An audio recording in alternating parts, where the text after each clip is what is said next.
Mesa con Gustavo Alegret. Estas y otras cuestiones en esta mesa de trabajo que hoy compartiremos con Alejandro Tarre. Alejandro es periodista venezolano, es consultor estratégico en organismos internacionales y columnista. ¿Cómo estás, Alejandro? Muy buenos días. Gracias por la invitación. Ya es viernes, ¿no? Sí. Bueno, bienvenido a esta mesa de trabajo, igual que al profesor de Historia de la Universidad de Georgetown y analista político, el profesor Eric Langer. Profesor Langer, ¿cómo está? Muy buenos días. Muy bien, siempre un placer estar aquí. El profesor Langer, les tengo que contar, es un amante de las plumas, no sé cómo le llamarán en América Latina. Plumas fuentes. Sí. Pero las plumas fuente, de los que nos gusta escribir con pluma, y cada vez que viene al programa me trae una de su colección. Voy a pedir que hoy le muestre a la audiencia. Sí, por no, favor. Muéstrala usted, que es la suya. Sí, esta es una pluma italiana, hermosa, ¿verdad? Sí, Santini Italia se llama. Es una ¿Y esta qué muy bondades tiene esta? ¿Cómo? ¿Qué bondades tiene esta pluma? Bueno, es que escribe muy bien, tiene una pluma que... De trozo grueso. Es un placer escribir porque yo tengo que dar... tengo que comentar muchas tesis y hacer tareas y todo eso, y con eso es mucho más placentero. ¿Cuántas plumas fuente tiene usted? No voy a divulgar esa información. De la cifra. Al menos estamos hablando de tres cifras, dos cifras de la colección. No voy a divulgar esa información.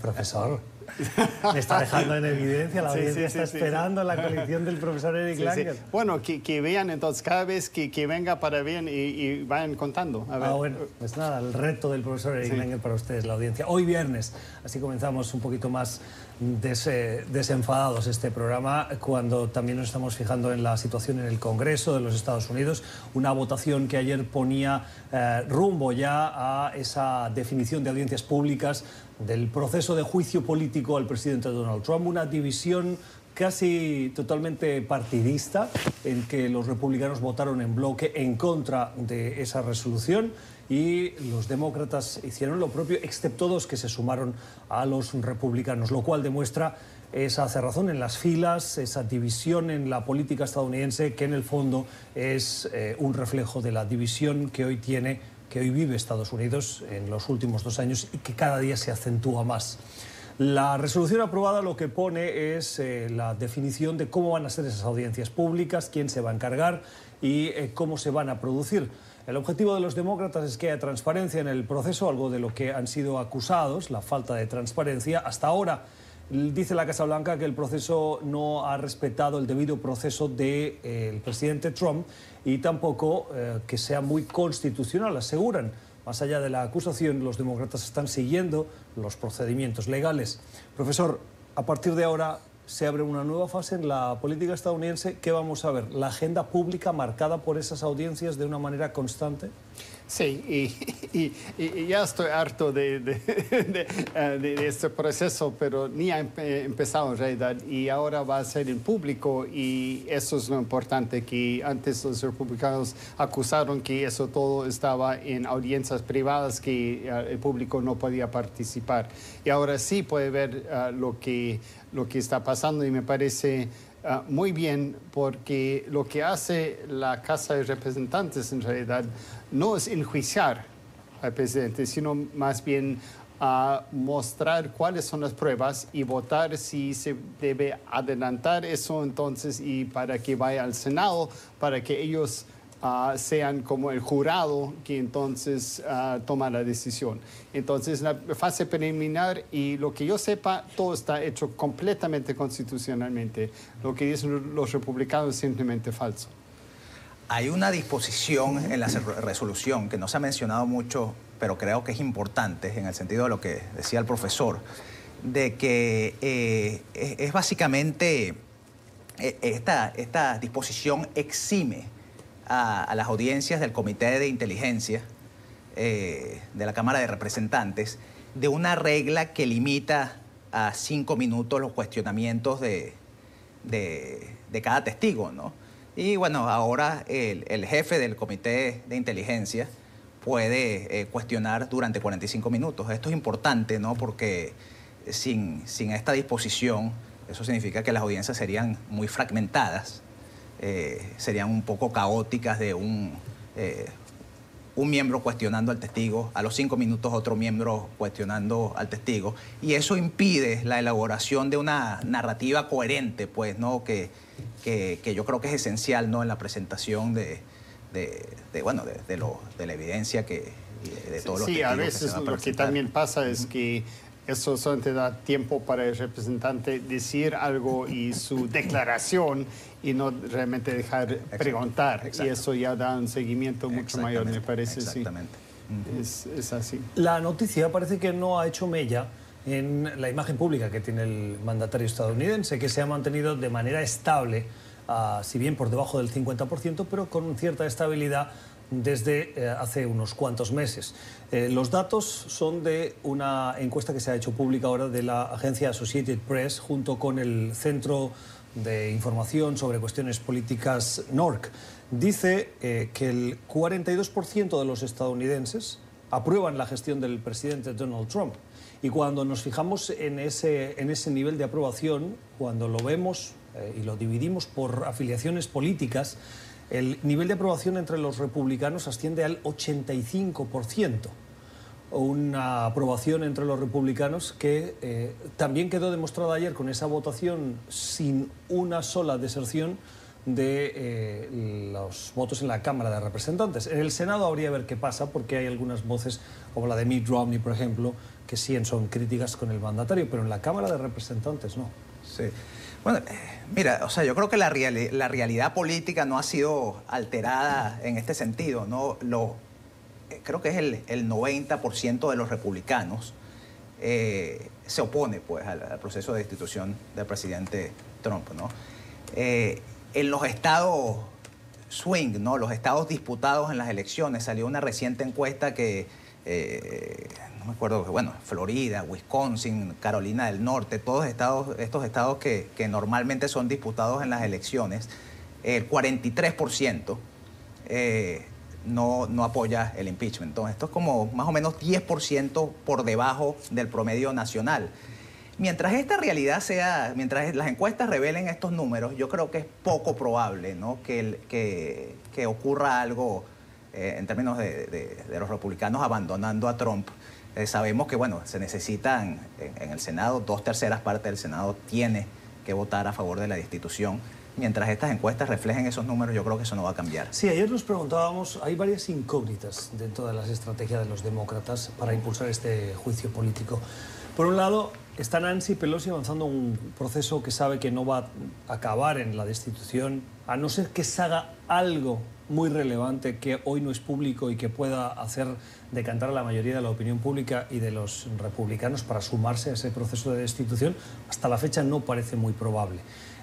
Y si esa decisión de avanzar en un juicio político que va a acabar suspendido porque no va a avanzar, lo que busca precisamente es evitar la fractura del Partido Demócrata, donde dentro del partido sí hay voces que a fuego y hierro buscan ese proceso de destitución. Bueno, en primer lugar, el presidente Trump es un presidente teflón más allá que cualquier otro político que he conocido. Entonces, en realidad tiene una fuerza y hay mucha gente que cree... El teflón es ese material que te aísla de cualquier cosa, ¿no? Exactamente, es un verdadero caudillo. Entonces, la gente cree en él y lo adora y todo eso de una forma, y otros lo odian. Entonces, hay esa divergencia. Pero hay que tomar en cuenta dos cosas. En primer lugar, es recién el comienzo del juicio político.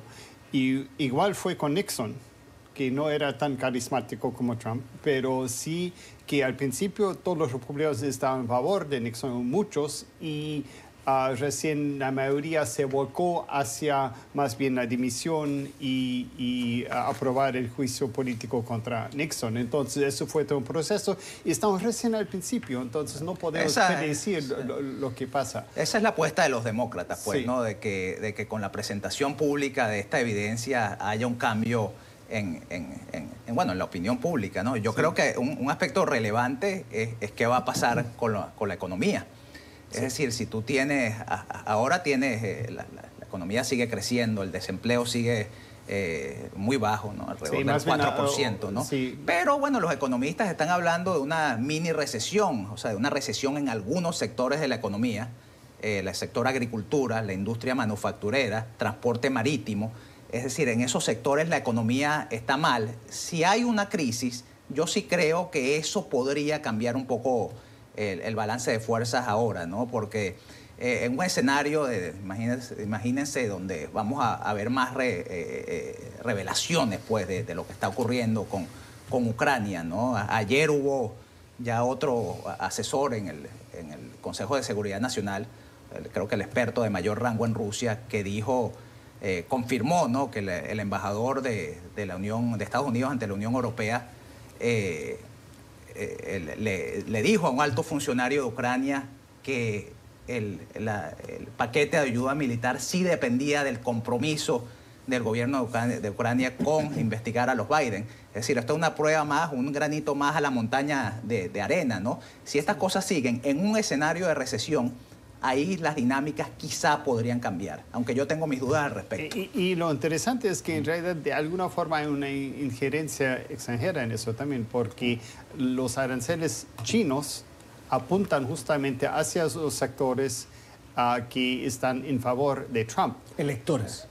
Sí, los electores, sí. Entonces, quiere decir que si a ellos les toca más que todo la guerra comercial, a ver si ellos siguen todavía apoyando a Trump o no, o si ven que quizás la economía en general esté bien, pero si no va bien en agricultura, si no va bien en ciertos sectores de manufactura, como en Pensilvania, en Michigan, lugares así, entonces a ver si se vuelcan hacia el otro lado. Entonces, es muy interesante ese juego, y es un juego multidimensional en realidad, para ver cómo funciona todo eso. Eso es totalmente cierto, que estos sectores de los cuales hablé, agricultura, transporte marítimo, la industria manufacturera, en parte están siendo afectados por la guerra comercial de Trump. Es decir, que es un tiro al pie, ¿no? Estas políticas que a mí desde el comienzo me han parecido incomprensibles, incluso desde sus propios intereses políticos.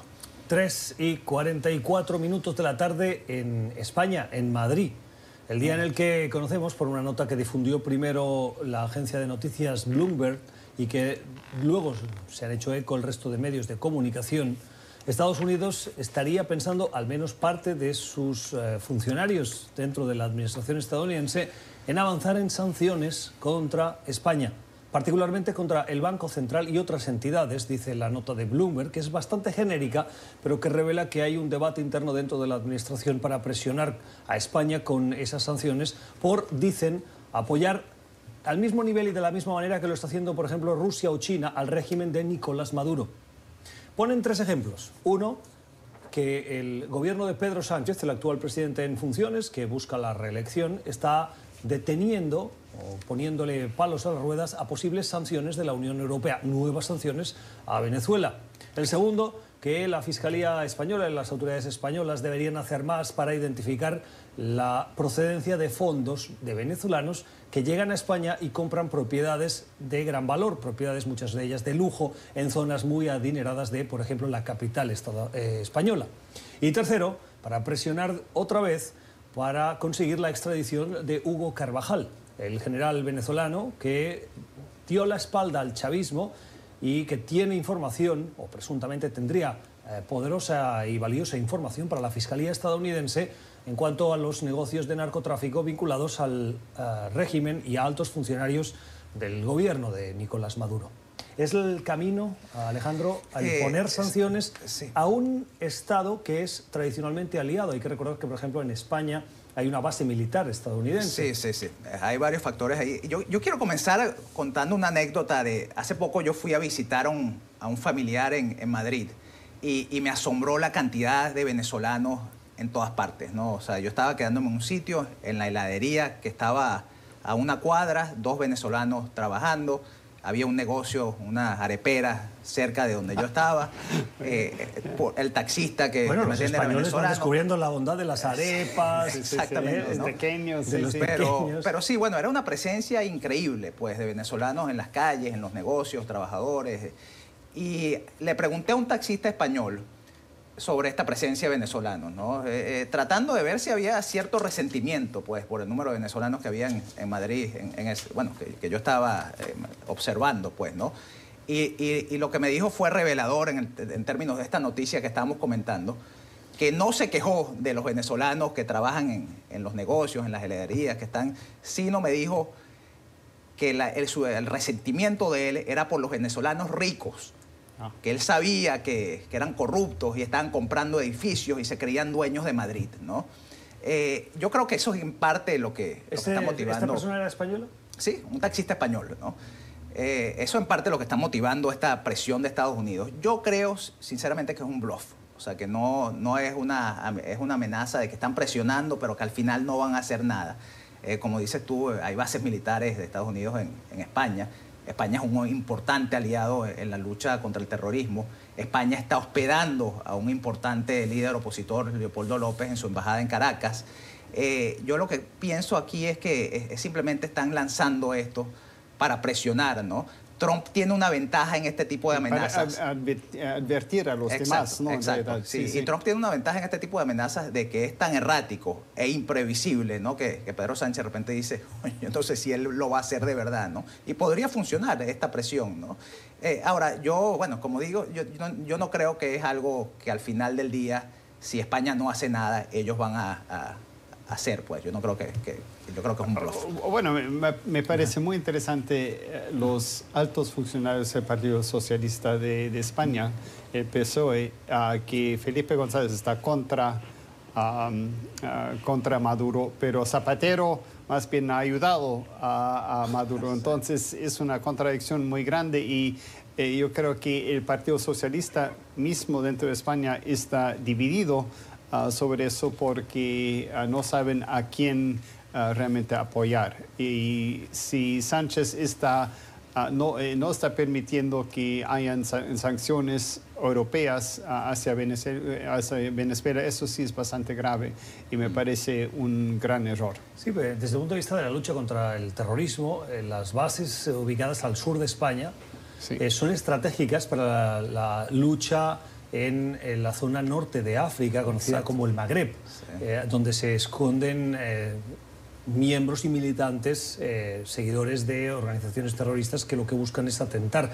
Desde esa posición o enclave estratégico, Estados Unidos tiene la posibilidad de tener incursiones en esa parte del mundo que le permiten, pues, como mínimo, tener inteligencia y controlar lo que pueda pasar. Lo más importante allá son las bases aéreas, porque entonces pueden llegar fácilmente a casi toda África. Y como España, bueno, la península ibérica está más al sur, digamos, y eso, España y Italia son las dos bases aéreas más importantes para eso. Ya Turquía un poco menos por todos los problemas que ya hemos hablado en el programa que hay entre la OTAN y Turquía en todo esto. Interesante. Vamos a hacer la primera pausa en este club de prensa de hoy viernes, que estamos compartiendo con el profesor de la Universidad de Georgetown, Eric Langer, y con el analista político Alejandro Tarre. A la vuelta, otras cuestiones de esta actualidad de hoy. Seguimos en Club de Prensa, en el análisis de las noticias de la actualidad de hoy con Eric Langer y con Alejandro Tarre. Nos fijamos en Santiago de Chile. El gobierno de Sebastián Piñera ha presentado ese paquete de medidas económicas que pretenden aplacar la ira de gran parte de los chilenos que sienten que el modelo económico no satisface sus necesidades de clase media y que más bien hace que lleguen a final de mes con dificultades. No era solo el aumento del billete del metro o del tiquete del metro, había toda una serie de medidas o de circunstancias que hace que los chilenos tuviesen ese malestar encerrado y que ha explosionado en las calles y que en algunos casos ha tenido formas de violencia. Una violencia que llevó a Piñera, como saben, a sacar al ejército, decretar el estado de toque de queda, el estado de emergencia y en las últimas horas a suspender 2 cumbres internacionales, lo cual supone además un duro golpe para la imagen chilena frente al mundo, la cumbre del Asia-Pacífico, la APEC, y también la cumbre del Clima 25, conocida como COP25. España en las últimas horas se ha propuesto como candidata para acoger esta segunda, la cumbre del clima. Pero volviendo a Chile, hemos visto que en las últimas horas, en un intento de continuar esa lista de ofertas para el diálogo por parte del gobierno de Piñera, ha puesto sobre la mesa la posibilidad de una reforma constitucional en Chile. Una reforma constitucional que ¿qué perseguiría, profesor? Bueno, en realidad de quitar las estructuras que impuso Pinochet ya con la última constitución, porque solamente se ha modificado la constitución de 1990 que tiene que ver con Pinochet, y eso justamente siempre ha sido la camisa de fuerza dentro de la cual aún la concertación, que era de centro izquierda, tenía que trabajar. Y que sea Piñera, que es de la derecha, que diga eso, me parece muy significativo. Al mismo tiempo, no sé si eso es como se dice en Venezuela, pura paja, o puro cuello, como se dice en Bolivia, que solamente lo dice para apaciguar a la gente, o si realmente lo va a hacer. Pero me parece que sería excelente si fuera así. Sí, yo tiendo a pensar que no lo va a hacer, pues, ¿no? O sea, él ha tenido una reacción, o sea, al comienzo, bueno, estos cambios profundos al gabinete, las medidas económicas, las promesas de impuestos a los ricos, mejores pensiones, etcétera, ¿no? Y eso con eso no logró distender, pues, la tensión en Chile. Y ahorita está asomando, pues, la posibilidad de reformas estructurales, incluyendo la constitucional. Un proceso constituyente, pues, de convocar a una asamblea constituyente es algo imprevisible, ¿no? Donde se le puede escapar a Piñera el control de las manos, ¿no? Sobre todo cuando tiene una popularidad del 14%, ¿no? Por eso yo creo que él está en este momento, o sea, su estrategia es mostrarse abierto al diálogo, a las diferentes propuestas, ¿no? Pero no creo que su intención sea irse por ese camino, ¿no? Yo dudo que eso es algo... A ver si es reforma real o es pataleo de abogado. Y no se sabe en este momento porque realmente el gobierno de Chile está en crisis y la sociedad no funciona ahora. Y entonces él está tratando de alguna forma decir cualquier cosa para poder volver al orden. Y si logra eso sería interesante, pero... La izquierda, el centro-izquierda chileno estaría a favor de estas reformas constitucionales. Yo creo que sí, y obviamente dicen que sí, pero el problema, como dice Alejandro, ese proceso es, no digamos peligroso, pero nunca se sabe por dónde va. Y obviamente Piñera ni la derecha va a poder realmente controlar eso, pero la izquierda tampoco. Entonces es un juego bien arriesgado. ¿No va a poder controlar que el proceso de cambio constitucional? Sí, exactamente, porque si se hace, entonces se necesita una asamblea constituyente. Una asamblea constituyente es elegida por el pueblo, pero ¿quién ganará entonces? Y nadie sabe eso. ¿Quién ganará entonces cuando Piñera tiene un 14% de popularidad? Sí, es decir, que yo creo que no le conviene, pues, no es algo que para él... Y él lo ha dicho, antes de esta última declaración, él decía que yo estoy más abierto a las propuestas sociales, ¿no? Más que... de derecha, no, eso no es su propuesta. Su gente no apoya eso, ¿no? La gente que apoya a él. Entonces pierde el apoyo tanto de su base electoral y tampoco va a convencer a los de la izquierda que realmente va a querer esas reformas, ¿no? Ese es el problema. Hay algo que estaba leyendo que es interesante también, es que las protestas en masa exigiendo grandes cambios políticos han estado aumentando desde los años 50, es decir, cada vez más, ¿no?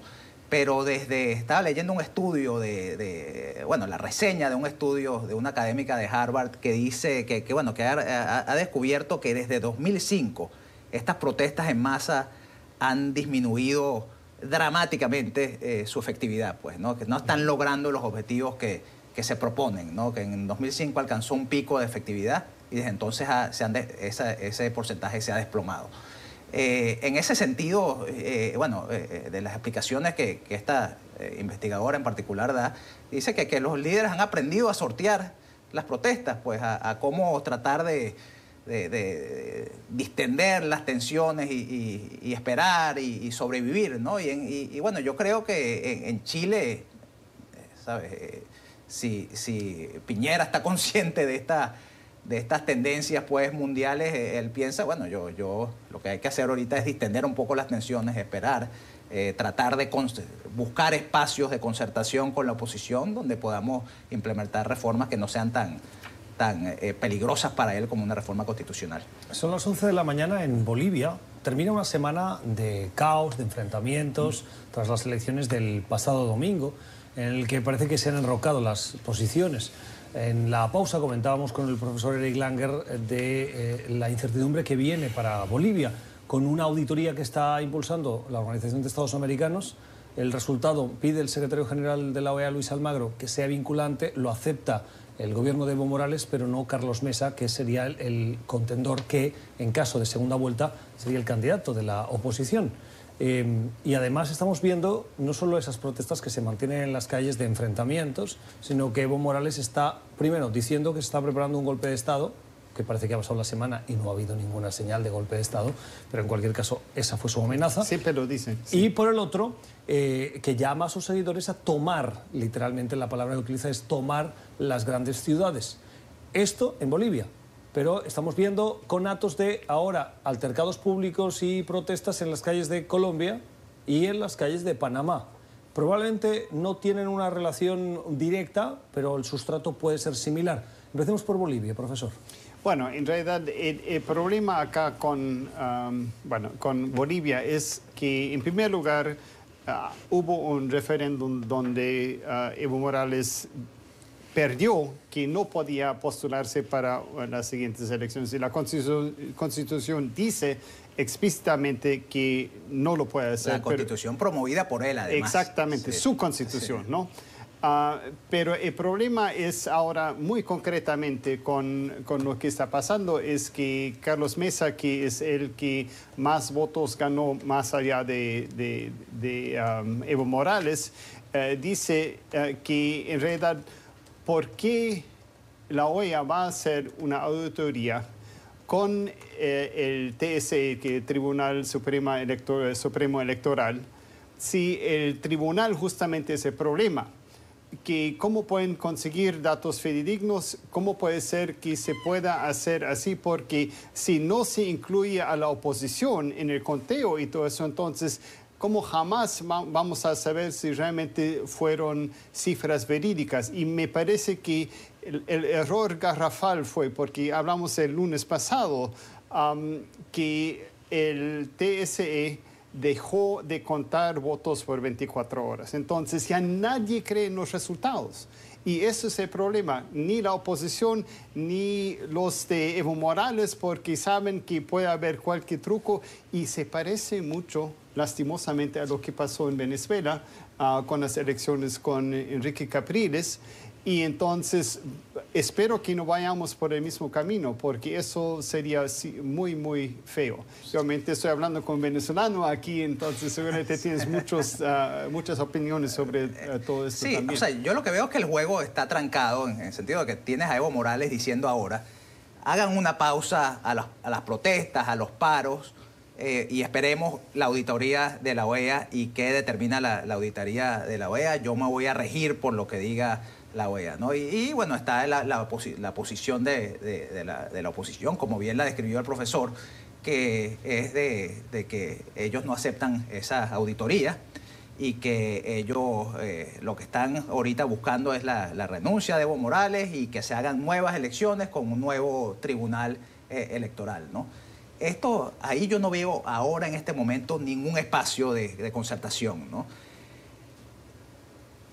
Que es lo que estaba comentando con el profesor antes del programa, que en este sentido es preocupante la carta que surgió públicamente de, al parecer, casi 3.000 militares de rango medio en las Fuerzas Armadas. Bolivianos, ¿no? Diciendo que ellos no iban a reprimir las protestas antigobierno y también pronunciándose sobre el tema de los periodos constitucionales y cómo la Constitución establece que son 2, etcétera, ¿no? Lo que pasa es que, para ponerle también la salvedad, esa carta es una carta que presuntamente estaba firmada por esos oficiales, sí, pero que no se sabía en el nombre. Exacto. Entonces, poniendo siempre la duda por delante, sí, puede ser que esa carta sea una carta falsa, porque no sabemos quién la firma. Sí, al parecer tiene unos sellos que no se habían, porque sí es verdad que han surgido cartas así en el pasado que no son confiables, que se han resultado ser falsas, ¿no? Pero al parecer esta tenía unos sellos, algo que la hacía un poco más Es decir, que hacía un poco más probable que fuera real, ¿no? O sea, si Bolivia está dividida, es muy probable que los militares que forman parte de la sociedad boliviana también tengan sus ideas, porque un militar también piensa de una manera o de otra, cree en unos valores o en otros, puede comulgar con los valores del ejército, del compromiso cívico, del servicio público, pero lógicamente votan los militares también. En realidad me parece que de alguna forma está en juego la legitimidad del gobierno de Evo Morales ahora y su posibilidad de volver a reelegirse. Porque el gran problema es que yo estuve el primer día que estuve en Venezuela fueron las elecciones de Hugo Chávez. Y desde entonces yo veo un proyecto bastante parecido últimamente que los gobernadores, los que gobiernan, los presidentes, no dejan los cargos. Y eso me parece muy mal. Obviamente no se puede decir que vaya exactamente con el desastre que es Venezuela ahora, pero siempre hay ese peligro porque el continuismo crea corrupción, hace que nadie más puede tener nuevas ideas de cómo hacerlo. No hay cambio político, no, es un problema enorme y obviamente la única forma ahora, con la sociedad tan dividida, que Evo Morales puede seguir, va a ser con medidas drásticas que van a aparentarse o pueden ser mucho más autoritarios que antes. Entonces, el problema es no gana nadie con esto y ni la oposición ni el oficialismo está en una buena posición ahora. Sí. Vamos a una nueva pausa en este club de prensa de hoy viernes, que compartimos con Eric Langer y con Alejandro Tarra. Ya regresamos. 50 personas han sido detenidas en las últimas horas en Ciudad de Panamá. Un altercado público que se ha producido a las puertas de la Asamblea Nacional. ¿Qué pasó? El gobierno está impulsando reformas constitucionales que buscan, entre otras cosas, mejorar la lucha contra la corrupción y el fortalecimiento institucional, pero esas reformas también incluyen, por ejemplo, cuestiones tan delicadas como el reconocimiento único del matrimonio entre un hombre y una mujer, lo cual lleva a algunos ciudadanos que no están de acuerdo con esa definición tan cerrada a protestar. Eso ha llevado a que haya ciudadanos que salgan y de manera violenta intentaron en las últimas horas entrar en ese edificio de la Asamblea Nacional y, como decíamos antes de irnos a la pausa, ha sido necesaria la intervención de las autoridades y de la fuerza pública. Alejandro. Sí, bueno, a este asunto tan delicado que mencionabas, hay un incidente que exacerbó pues, este descontento, que es el de un parlamentario del Partido Revolucionario Democrático, que es el partido gobernante, del presidente Cortizo.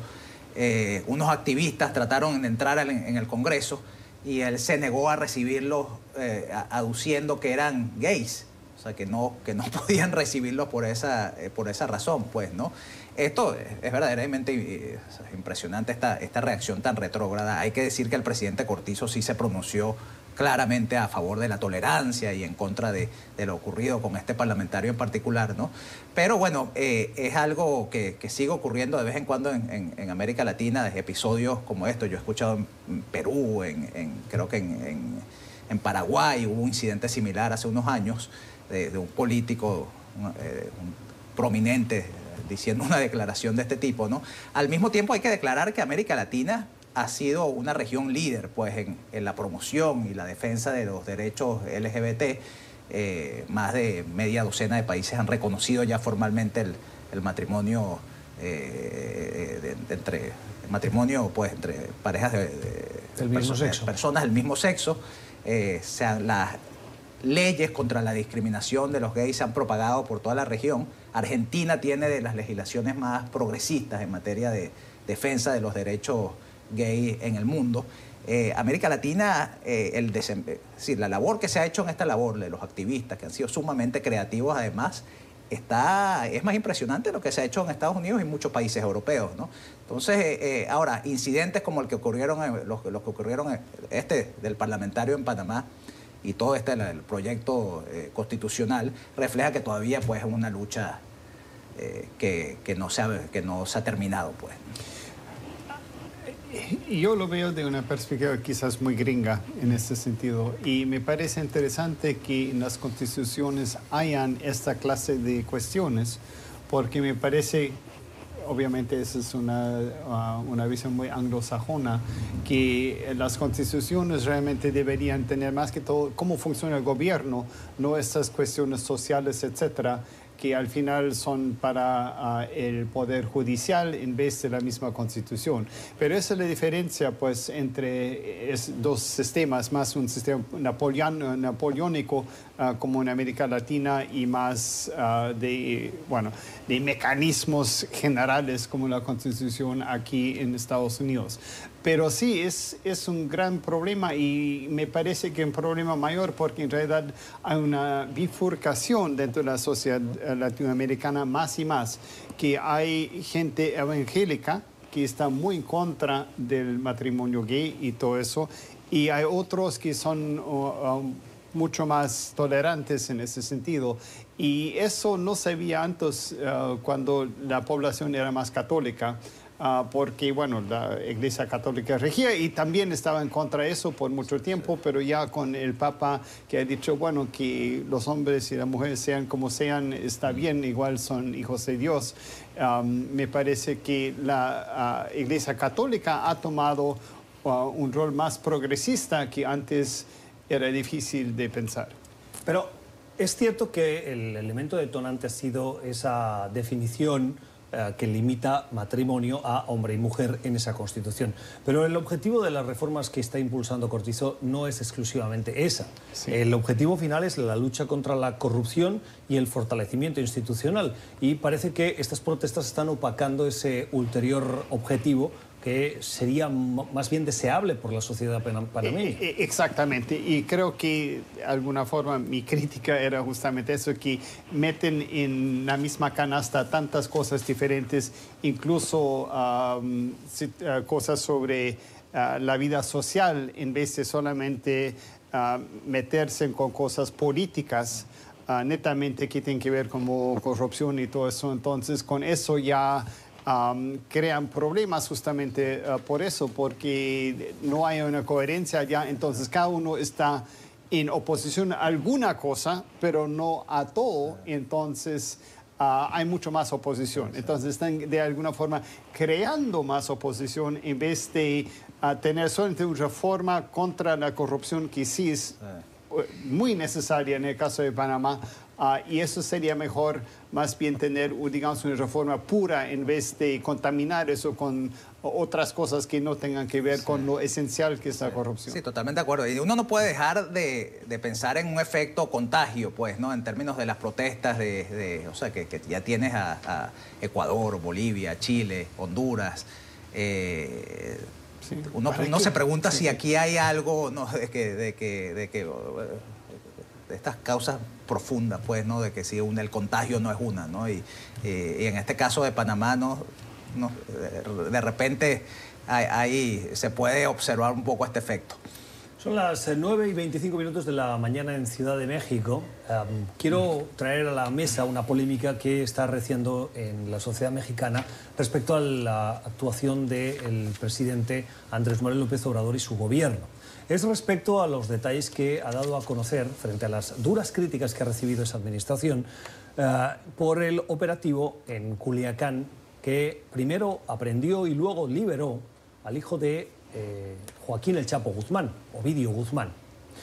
En las últimas horas el gobierno ha dado muestras de intento de transparencia, dando a conocer el vídeo del operativo, el momento en el que el hijo del Chapo llama y dice paren todo, ya me entregué, y luego lo acabó liberando precisamente por esa violencia que se estaba produciendo en las calles.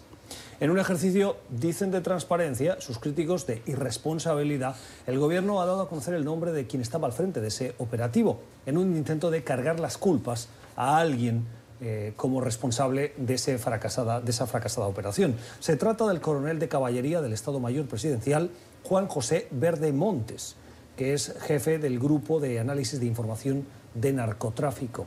¿Ha hecho bien AMLO en dar a conocer a la sociedad mexicana esos detalles? Según mi opinión, lo ha hecho muy, muy mal. Eso no se debería hacer y más bien en muchos casos, bueno, en casi todos los casos los militares van encapuchados y todo eso justamente para que no se... Ahora este pobre señor va a estar expuesto a amenazas y quizás a la muerte, y no solamente él, sino toda su familia. Entonces, él seguramente va a tener que refugiarse, pero eso obviamente es una advertencia de AMLO, es decir, si ustedes me hacen ver mal, entonces ustedes van a tener que sufrir. Eso es la única forma que yo puedo interpretar eso. Eso me parece que cae muy, muy mal dentro de un sistema democrático y burocrático que el Estado es una unidad. Es increíblemente irresponsable, ¿no? No solo por las razones por las que usted acaba de mencionar, sino también que es muy arbitrario, ¿no? Uno se pregunta, ¿él fue el único responsable? ¿No habían responsables políticos? ¿Y por qué no se menciona a los responsables políticos que cuentan con la protección con la cual no cuenta este coronel? Es decir, es algo de verdad increíble, pues, la irresponsabilidad. Además que hay precedentes de carteles, ¿no?, donde se ha filtrado algún nombre de algún militar que ha participado en una operación. Creo que hubo hace unos años con uno del miembro del cartel de Sinaloa y después mataron a la familia.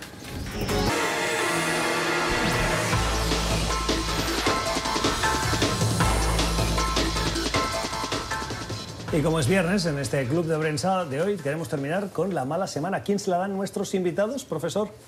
Bueno, tanto Evo Morales como Carlos Mesa, en este caso, los dos contrincantes más importantes en las elecciones bolivianas. Los dos han perdido, la democracia boliviana ha perdido. En realidad, eso quería decir, pero tienen que ser nombres, entonces puse a ellos y realmente estoy muy desconcertado y muy triste por todo lo que viene de las elecciones bolivianas. Realmente me parece los dos han perdido en esto y nunca van a recuperar el prestigio que tenían ni uno ni el otro. Bueno, yo se la doy a Piñera por las razones por las cuales hemos estado discutiendo en este programa. Él ha hecho una cantidad de concesiones, de pasos, de cambios profundos al gabinete, de promesas de impuestos para los ricos, mejores pensiones, etcétera, ¿no? Y sin embargo no ha logrado todavía distender las tensiones en Chile, de las protestas y todo el lío en el que se encuentra ahorita, que está en el medio. Por cierto, que se ha producido una noticia de última hora vinculada a esa decisión del gobierno de Piñera de suspender la cumbre de la PEC y el cambio climático, y es que la ONU ha confirmado hace minutos que Madrid, como se había ofrecido, va a ser esa sede de esa cumbre del cambio climático o del clima, que tiene que llevarse a cabo en diciembre, del 2 al 13 de diciembre, y será en España. Madrid toma el relevo, aprovechando como consecuencia de esa crisis social que vive hoy Chile. Hasta aquí nuestro club de prensa de hoy, y con esto cerramos la semana. Agradecemos al profesor Eric Langer, profesor de Historia de la Universidad de Georgetown, y a Alejandro Tarre, es analista político y columnista, además de consultor en diversos organismos aquí en Washington, que nos hayan acompañado hoy. Y a ustedes, por la generosidad de su tiempo, les deseamos un feliz fin de semana. El lunes nos volvemos a encontrar.